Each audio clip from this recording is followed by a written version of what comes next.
Today, President Trump turned a simmering conflict with Turkey to a boil. He tweeted this morning that he would double tariffs on Turkish steel and aluminum and wrote, "Our relations with Turkey are not good at this time."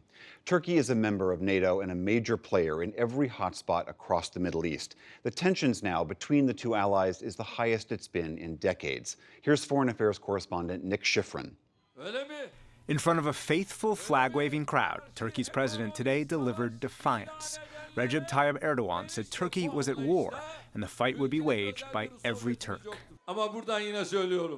If there's anyone that has dollars, euros, or gold under your pillows, they should go to our banks and change them into Turkish lira.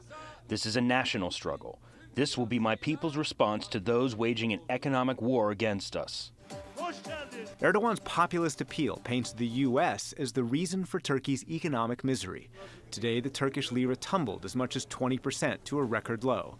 It's fallen 40% this year, making daily life difficult for many Turks, like Ali Uzun, who has to choose between paying rent and eating.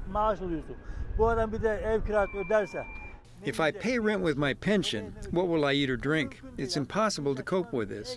One must work, and if you can't find extra work, you have to spend some days hungry or thirsty.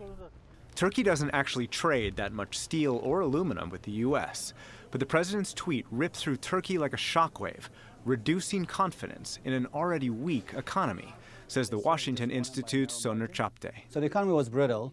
It was going to have problems regardless of ties with the United States. I think that the economic sanctions President Trump has slapped on Turkey will exacerbate the economic crisis because it is signaling to the markets at a time when Turkey is already volatile that this is not the country in which they should be investing. U.S.-Turkish relations were already strained because of U.S. support for Kurdish fighters in Syria that Turkey considers terrorists, because of a close relationship with Russia and Turkey's purchasing Russian weapons that are effective against U.S. jets, and because of terrorism charges against North Carolina pastor Andrew Brunson in the White.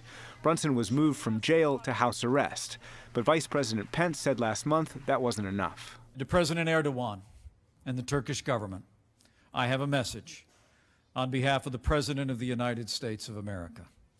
Release Pastor Andrew Brunson now, or be prepared to face the consequences. Those consequences are pointed at a NATO ally and a country that exerts major influence on U.S. foreign policy priorities: Iran's nuclear program, protests in Iraq that threaten the country's stability, and the fight against ISIS in Syria.